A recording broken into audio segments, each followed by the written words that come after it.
Salut tout le monde, j'espère que vous allez bien. Je vous retrouve pour une vidéo Mon carnet livresque. Donc le petit rendez-vous pour faire le point sur ma lecture passée. Je ne vous présenterai pas de lecture dans cette vidéo en cours et à venir puisque j'en ai une autre à vous tourner. Voilà, je suis assez en retard dans mes vidéos. Donc je vous présenterai que des lectures passées. Je vais vous en présenter aujourd'hui 5 et tout à l'heure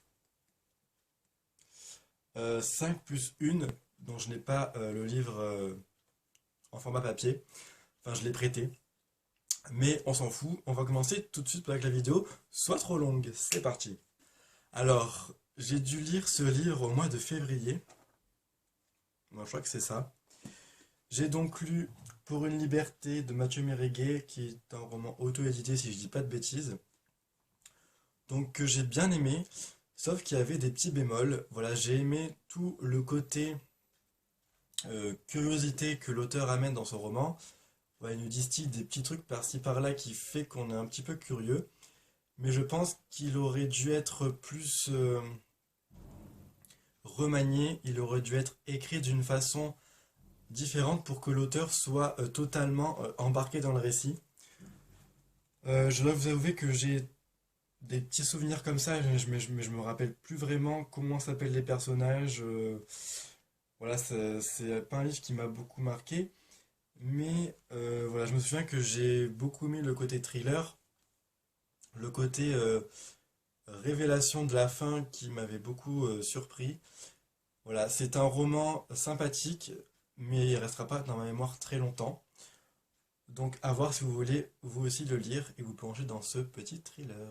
Ensuite, un roman que j'ai lu, c'est le nouveau roman de Marc Lévy, donc qui s'appelle Elle et lui, chez Robert Laffont et Versilio. Un roman que j'ai beaucoup aimé. J'ai retrouvé Marc Lévy dans son côté un petit peu romanesque, romantique, même si c'est pas une histoire romance. Voilà.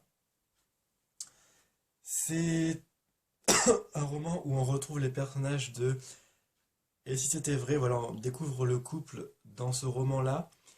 Et qu'ils aient un roman à eux, c'est vraiment très intéressant. Voilà, c'est une comédie où deux personnages vont s'apprivoiser, vont se connaître par rapport à un quiproquo qui va durer dans le roman. Et j'ai trouvé ça vraiment génial parce que d'un côté, le personnage féminin est une actrice, l'autre est écrivain. Les choses vont se faire comme elles se font. Au départ, ils ne sont pas là pour être en couple. C'est par le biais d'un site de rencontre qu'ils vont se rencontrer justement. Et au début, ça va pas du tout le faire. Ils vont juste décider de rester amis. Et en fait, ce sont des sentiments qui vont se créer tout au long du livre, tout au long de l'histoire, tout au long de l'intrigue. Et c'est ça qui est vraiment fort avec Marc Lévy. Parce qu'il arrive à nous immiscer dans la vie de ces personnages. Il arrive à nous les rendre attachants, à nous les faire découvrir. Et ce que j'ai beaucoup aimé, voilà, une comédie romantique très bien écrite. C'est du Marc Lévy, moi j'adore sa plume. Et je recommande vraiment ce dernier bouquin. Bon, c'est vrai qu'il fait quand même 21,50 €, donc c'est assez cher. Faut attendre un petit peu pour qu'il sorte en poche, pardon. Mais j'ai adoré. Voilà, tout simplement. Et la fin est très très jolie. Donc foncez. Ensuite, j'ai lu une suite et fin de série. Il s'agit de la série Ella et Misha, donc de Jessica Sorensen. Le tome 2, Par loin de moi, et le tome 3, Pour toujours nous, chez Black Moon Romance. Donc pour le tome 2, j'ai trouvé un petit peu en dessous du tome 1, on n'avance pas tellement dans l'histoire. On tourne un peu en rond, même si les personnages sont toujours intéressants et l'écriture est toujours aussi belle. Voilà, j'ai trouvé que c'était un tome de transition où il se passait pas grand-chose. Mais ça reste quand même très intéressant, il faut pas l'oublier.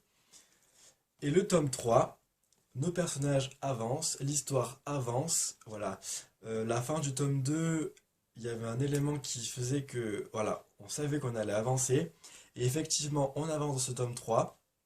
Les personnages évoluent mais d'une façon incroyable, surtout Ella envers Misha, parce que elle arrive à se dégager de quelque chose qui l'a tourmenté, et ça c'est très très fort.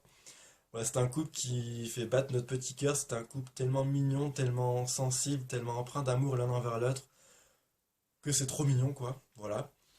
Et c'est une série que je vous recommande fortement. J'avais dévoré le tome 1, le tome 2, je l'ai autant dévoré même s'il est en dessous du tome 1. Et le tome 3, il est trop bien.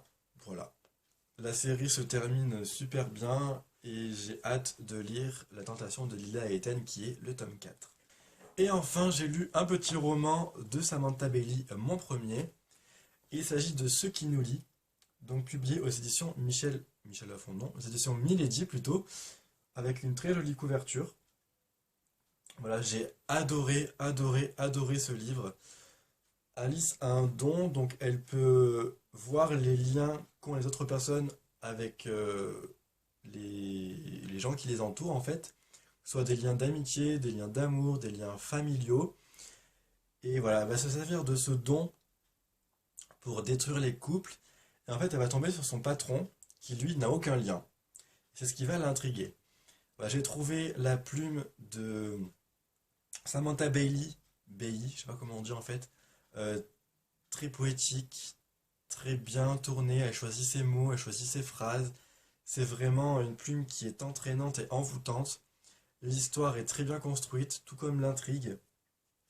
C'est un jeu du je t'aime moi non plus, du mec inaccessible qui a déjà une meuf et en fait il va se rendre compte que patati patata. Et en fait la femme m'a totalement surpris parce que je pensais qu'il allait avoir quelque chose qui allait se passer, mais en fait pas du tout. Et c'est là le point fort de ce livre parce que la romance qu'on nous fait croire, en fait, elle arrive, mais elle ne se finit pas comme on aurait pu l'espérer. Voilà, Alice fait une évolution phénoménale dans le roman. Et c'est ce qui m'a beaucoup plu aussi parce que elle va se libérer, mais un truc de dingue, et elle va comprendre que son don sert à autre chose que de détruire les couples et à se venger. Donc franchement, si vous n'avez pas encore lu ce petit livre, c'est un petit bonbon en fait, qui se dévore, je vous invite fortement à le découvrir parce qu'il m'a fait passer un très très bon moment. Voilà, c'en est fini pour cette vidéo, j'espère qu'elle vous aura plu. Je sais que j'ai été un petit peu fouillé sur certains livres, mais je vous mets de toute façon les chroniques dans la description de la vidéo. Si vous voulez plus de détails, je vous souhaite en tout cas de passer une très bonne semaine, faites de très belles lectures et je vous dis à très bientôt pour une prochaine vidéo. Bye bye.